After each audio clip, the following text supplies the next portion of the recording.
Olá, pessoal. Retomando então os nossos estudos, vamos entrar aí nas diversas classificações da prova, tá? Quando a gente fala de classificação da prova, existem diversas classificações aí que são trazidas, tá? Eu trouxe algumas aí para a gente tentar trabalhar essa questão da classificação das provas. Bom, quanto ao objeto, né? A prova ela tem uma relação direta com o fato probando, né? Então, o que acontece? Essa relação entre a prova e o fato, quanto ao objeto, ela pode ser direta ou indireta. Ela vai ser direta ou positiva também, tá? Quando tiver por objetivo demonstrar, reafirmar, evidenciar o fato probando, tá? Agora, ela vai ser indireta, negativa, contrária, quando ao inverso ela tiver por objetivo negar, né, de uma forma lógica e contrária ao fato que está ali em averiguação, né, aquilo que está sendo trazido para os autos. Então, é o caso, por exemplo, do álibi, tá? É o caso do álibi, é o caso de, por exemplo, quando o acusado, ele vai, né, prestar um depoimento e ele nega que estivesse, por exemplo, naquele lugar. Ele disse que estava em outro lugar no momento daquele fato, por exemplo. Então, seria o exemplo aí de uma prova indireta. Bem, quanto ao efeito ou o seu valor, né? Eu tô falando aqui de um grau de certeza. Quando eu falo de efeito ou de valor, eu tô falando de grau de certeza que é gerado pela apreciação daquela prova. Então, quando essa prova é plena, ela é uma prova que é necessária, tá, para a condenação. E ela imprime ao julgador esse juízo de certeza, no caso aí, com relação ao fato que está sendo apreciado. Quando eu falo de prova não plena ou prova indiciária, eu estou falando de uma prova limitada, né? De uma prova que na sua quanto à sua profundidade, ela está limitada. E aí ela permitiria, por exemplo, a decretação aí de uma medida cautelar, tá bom?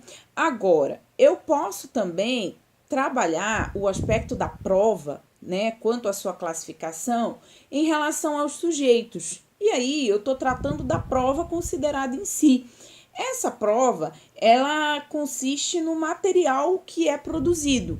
Então, por exemplo, quando eu falo de uma prova real, eu estou falando de uma prova que emerge ali do próprio fato. É o caso, por exemplo, de uma fotografia, uma filmagem do fato, né, a pegada, por exemplo, no caso do furto aí, por exemplo, eventualmente no interior de um veículo, as mãos ali, as digitais deixadas no vidro, isso é uma prova o quê? Real, ela emerge do fato, tá? Agora, quando eu falo de prova pessoal, eu tô falando aí da que decorre do conhecimento de alguém, que alguém pode ser a testemunha, pode ser o ofendido, pode ser o próprio réu, se ele confessar, tá? Quanto à forma, né, da aparência, né, quanto à aparência, quando eu falo de aparência, né, eu tô falando o quê? Da maneira como a prova se revela no processo. Então, por exemplo, se quanto ao sujeito essa prova é pessoal, quanto à aparência ela vai ser o quê?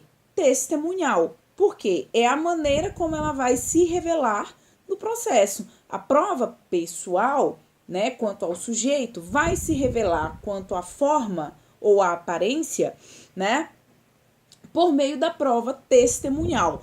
Ou seja, é expressar, né? A prova testemunhal é essa expressão, é essa afirmação de uma pessoa, independentemente da técnica, tá?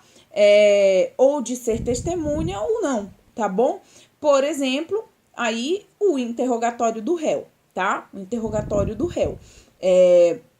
A testemunha também, tá? Nesse caso. A prova documental, gente, ela é o quê? Ela é um elemento que vai considerar graficamente essa manifestação de pensamento. Então, por exemplo, um contrato pode ser aí o quê? Uma prova documental. E aí os documentos que expressam, tá? Pensamentos aí de uma forma geral são provas documentais, tá? E aí eu tenho também o que? Provas materiais. O que é prova material? É aquilo que vai simbolizar o elemento que vai corporificar a demonstração de um fato. Então, a prova material, ela está ligada o quê? A corporificação de um fato. Que fato? O fato probando. Então, por exemplo, o exame de corpo de delito, tá? Ele pode ser, por exemplo, aí a prova material de quê? De que existiu uma lesão, tá? Então, por exemplo, a pessoa foi lesionada, foi até o IML, fez o exame de corpo de delito, né? Essa prova vai se revelar no processo por meio de quem? Por meio do exame de corpo de delito. E o exame de corpo de delito vai trazer o quê? Uma prova material, né? Com relação àquele fato probando, ou seja, que uma determinada pessoa, aí no caso em exemplo, foi vítima de lesões corporais. Da mesma forma, os instrumentos do crime. E todas essas outras provas que tiverem essa relação de corporificar a demonstração do fato, por exemplo, laudo de exame cadavérico no homicídio, tá? Por aí vai, tá? São provas o quê? Materiais, tá bom? Agora, quanto à possibilidade de renovação, a gente tem provas que são repetíveis e provas que são irrepetíveis, tá? E aí, se vocês lerem o texto do artigo 155, ele vai trazer para vocês aí, né, que as provas, né, elas são produzidas e ressalvadas as provas irrepetíveis, né? As outras provas aí, por exemplo, poderão ser objeto de uma renovação, né? O teor do artigo 155, ele traz pra gente o seguinte, né? Acompanhe aí comigo. O juiz formará sua convicção pela livre apreciação da prova, produzida em contraditório judicial, não podendo fundamentar a decisão exclusivamente em elementos informativos colhidos na investigação, ressalvadas aí as provas cautelares, as não repetíveis ou antecipadas. Então, quando o código fala de provas não repetíveis, ele está falando de provas irrepetíveis. E o que são provas irrepetíveis? A prova irrepetível é aquela prova que ela é produzida a partir de uma fonte probatória que é perecível ou passível de desaparecer. Por exemplo, existem provas que elas se exaurem aí de uma forma muito rápida, né? E mesmo que elas possam ser renovadas, elas não vão estar aptas o quê? A constatar os detalhes que seriam possíveis, né? No momento em que o fato ali, né? Na proximidade do fato probando. Por exemplo, o exame de lesão corporal, né?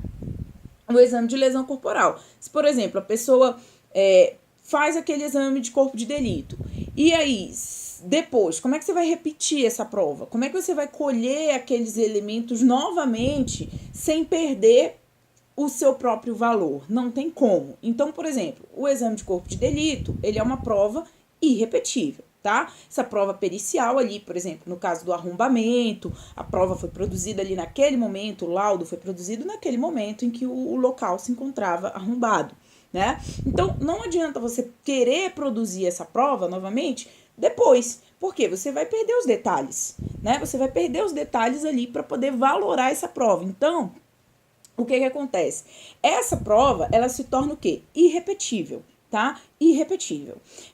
Já, por exemplo, as provas repetíveis é aquela prova que pode ser produzida, né? Ela vai ser reproduzida aí em juízo e não vai perder o seu valor. Via de regra, isso acontece o quê?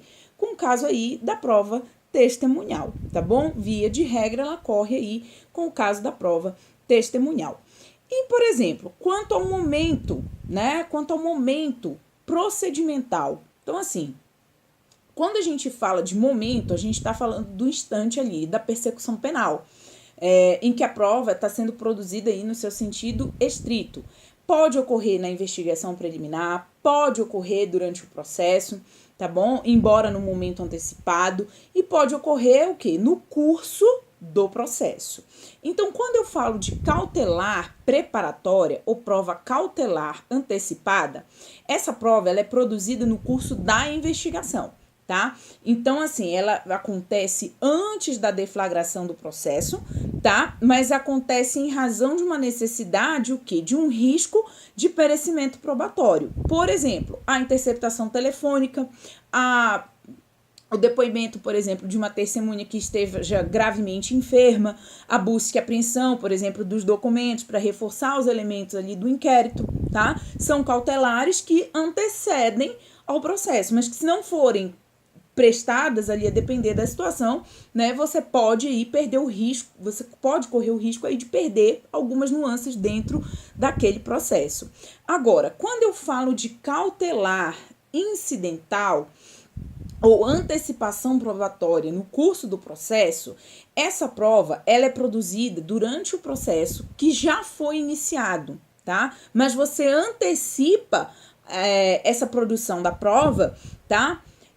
O que não implica, tá bom, em seguir o rito estritamente procedimental para a sua formação. Então, você pode antecipar, com o processo já iniciado, você pode antecipar a produção dessa prova, tá bom? Por exemplo, a oitiva de uma testemunha de uma forma precoce, antes da audiência preliminar designada, por um motivo de saúde grave, tá?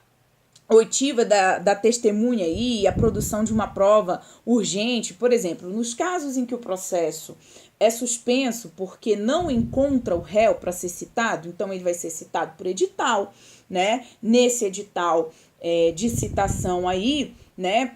Se ele não responder, não for citado, né, pessoalmente posteriormente ou não constituir advogado, o que é que o juiz vai fazer? Vai dar uma decisão dizendo, olha, eu estou suspendendo o prazo da prescrição e estou suspendendo o curso do processo. Entretanto, para que eu, no momento que esse sujeito apareceu, não perca essa prova, né? Então, eu vou produzir essa prova. E aí, o juiz produz a prova, ele ouve as testemunhas e deixa o processo lá esperando a citação pessoal do réu, tá? Isso é perfeitamente possível, tá? Essa prova, ela tem uma natureza cautelar incidental, tá bom?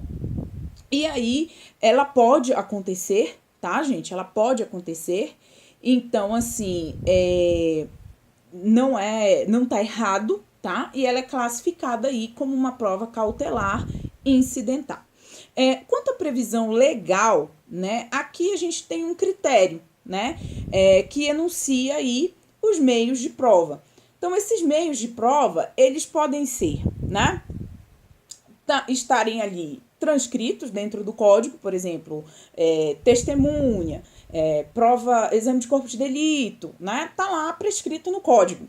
Quando eu falo disso, eu estou falando de uma prova que é nominada, ou seja, a legislação ela prevê o meio da prova, né, com a indicação do seu nome e pode ou não deixar em aberto a formação da sua produção. Essa prova nominada, ela pode ser típica, quando ela é classificada aí pela doutrina, né, que vai ser uma prova, além de nominada, ela vai ter o seu modo de produção expressamente previsto na legislação. Por exemplo, a prova testemunhal, tá? A prova testemunhal. Ou ela pode ser o quê? Atípica, ou seja, ela tá nominada, mas o seu procedimento não tá especificado aí na legislação. É o caso, por exemplo, da reprodução simulada dos fatos, né? Existe essa previsão legal aí no artigo 7º do CPP, né? Mas a forma de constituição dessa prova, ela é ampla. Então, ela é uma prova que é nominada, mas é atípica, tá? E aí, gente, eu tenho também o quê? A prova inominada, tá? O que vigora no nosso sistema? A liberdade probatória, tá? A prova que não é vedada por lei ou pelos bons costumes, tá? Embora ela não esteja expressamente formalizada, ela pode vir, tá? A ser produzida. Por exemplo, é o que se dá com as certidões de oficial de justiça, por exemplo, que declara um fato, né? Isso daí, por exemplo, pode ser uma prova, tá? Inominada. Então, o nosso sistema, ele tem uma liberdade probatória, desde que essa prova ela não seja vedada por lei, não viole os bons costumes, né? Ela, mesmo que ela não esteja ali nominada no código, ela pode servir como prova, tá bom?